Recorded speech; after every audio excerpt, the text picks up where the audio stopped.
ওই সময় আন্দোলন করেছি প্রায় 12-13 দিন। এই এলাকা একদম পুরো ব্লক করে দিচ্ছি। আমাদের রিক্সা চালক, বাস চালক অথবা যে প্যাসেঞ্জার যারা ছিল তারা গাড়ি থেকে নেমে আমাদের বিস্কিট দিত, পানি দিত।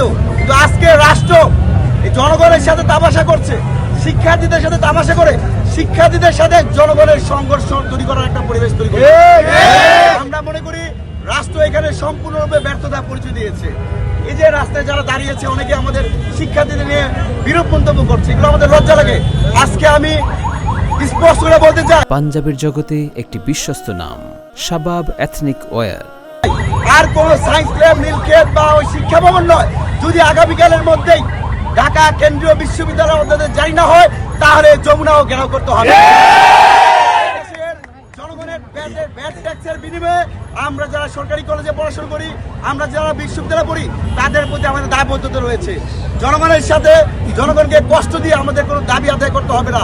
কিন্তু এই যে গত 1.5 বছর ধরে প্রায় 2 লক্ষ শিক্ষার্থীদের জীবন নিয়ে, 2 লক্ষ শিক্ষার্থীদের শিক্ষা জীবন নিয়ে যারা 6-9 করছে, যারা ওই হ্যাঁ রোডে বসে এসি রুমে থাকছে, যারা যমুনাতে প্রোটোকলে থাকতেছে, সেই উপদেষ্টাদের ঘুম কিন্তু আমরা আরাম করে দিব। এখন পর্যন্ত শান্তিপূর্ণভাবে প্রধান উপদেষ্টা বরাবর বারবার আবেদন করেছি, এখনো করছি। যেহেতু আগামী 12ই ফেব্রুয়ারি ত্রয়োদশ জাতীয় সংসদ নির্বাচন অনুষ্ঠিত হতে যাচ্ছে, আগামীকাল ক্যাবিনেট মিটিং হয়েছে। আমরা মনে করি এখানে একটা বিষয় স্পষ্ট করি, আমাদের আন্দোলনরত এবং সাত কলেজের অন্যান্য শিক্ষার্থীদের মধ্যে একটু গুরুত্ব ছিল যে আমরা কোন মডেল চাই। আমরা যদি বিশ্ববিদ্যালয় হই তাহলে কি ঢাকা কলেজ থাকবে কিনা, অন্যান্য কলেজ থাকবে কিনা, বা মেয়েদের সাথে সহাবস্থান হবে কিনা, এই বিষয়গুলো বা বর্তমানে যারা শিক্ষক আছে তারা থাকবে কিনা, এই বিষয়গুলো কিন্তু অনেকটা এখন কনসিডার হয়েছে। আমরা মনে করি উদ্বুদ্ধ পরিস্থিতিতে যে আলোচনা হয়েছে সেখানে আর কোনো অজুহাতেই ঢাকা কেন্দ্রীয় বিশ্ববিদ্যালয় অধ্যাদেশ আটকানো যাবে না।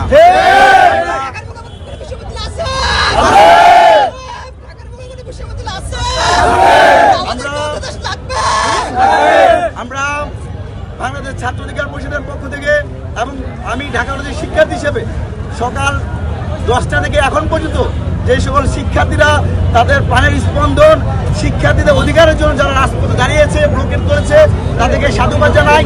একই সাথে আমি মিডিয়ার ভাইদের সামনেই আন্দোলনকারী আমার ছোট ভাইদের প্রতি অনুরোধ জানাই, এই যে দেখেন আমরা আমাদের স্পষ্ট সরকারের সাথে আমাদের দাবি, সরকার আমাদের দাবি মেনে নিবে। সরকারের জন্য আজকে দাবি আমাদের আটকে যাচ্ছে, কিন্তু এই যে আমাদের পাশে কিন্তু ইবনে সিনা আছে, ল্যাবেড আছে, সেন্ট্রাল হসপিটাল আছে, পাশে শাহবাগে পিজি হসপিটাল আছে।